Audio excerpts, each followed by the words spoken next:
उत्तर प्रदेश में धर्मांतरण के छांगुर रैकेट का मामला अभी ठंडा भी नहीं पड़ा था कि अब आगरा से एक और बड़े संगठित नेटवर्क का पर्दाफाश हुआ है। दो बहनों की गुमशुदगी की जांच ने पुलिस को एक ऐसे माया जाल तक पहुंचा दिया जिसके तार 6 राज्यों से जुड़े हैं।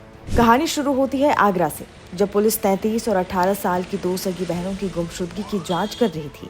लेकिन ये तलाश पुलिस को एक ऐसे गहरे कुएं तक ले गई जहां धर्म की आड़ में एक बड़ा सिंडिकेट काम कर रहा था। पुलिस ने इसे ऑपरेशन अस्मिता नाम दिया और एक एक कर इस गिरोह की परतें उधेड़नी शुरू कर दी। पुलिस के मुताबिक इस गैंग के मास्टरमाइंड हैं आयशा और मोहम्मद अली। इनका नेटवर्क सिर्फ यूपी तक ही सीमित नहीं बल्कि 6 राज्यों में फैला है। ये गैंग गरीब, नाबालिग और कमजोर लड़कियों को अपना शिकार बनाता है और फिर शुरू होता था लालच और झांसी का खेल।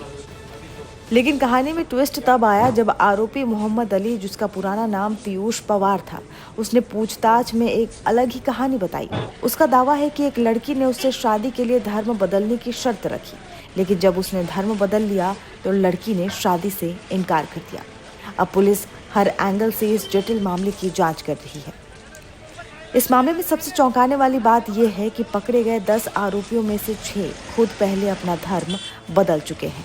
इनमें कुछ नाम हैं: एसबी कृष्णा, जो अब आयशा है; शेखर रॉय, जो अब हसन अली है; ऋतिक बसीन, जो अब मोहम्मद इब्राहिम है; रुपेंद्र सिंह, जो अब अब्दुल रहमान है; पीयूष पवार, जो अब मोहम्मद अली है; और मनोज, जो अब मुस्तफ़ा है। पुलिस का दावा है कि ये लोग अब दूसरों के लिए मोहरे का काम कर रहे हैं। ये अपनी असली धार्मिक पहचान छिपाते थे और सेवा की आड़ में लोगों को बहकाते थे। लेकिन सवाल ये कि ये गैंग लोगों को फंसाता कैसे था?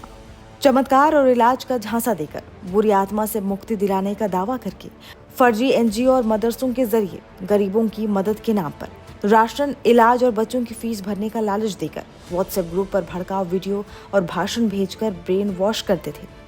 और ये सिर्फ धर्मांतरण तक ही सीमित नहीं था। आरोपियों ने नए नाम से आधार और पैन कार्ड तक बनवा लिए थे। अब जांच एजेंसियों को शक है कि इस रैकेट को अंतर्राष्ट्रीय नेटवर्क से भी फंडिंग हो रही थी। कुछ संदिग्ध बैंक ट्रांजैक्शंस और विदेशी कॉल्स ने इन शक को और गहरा कर दिया है।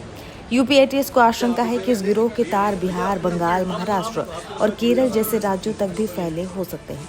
कुछ संगठन इसे धार्मिक कट्टरता और देश की सुरक्षा से जुड़ा खतरा बता रहे हैं, तो वहीं कुछ दल इसे धार्मिक स्वतंत्रता के अधिकार का मुद्दा भी बना रहे हैं। पुलिस ने सभी आरोपियों पर गंभीर धाराओं में केस दर्ज किया है और उन संस्थाओं की भी जांच कर रही है जिससे ये लोग जुड़े थे।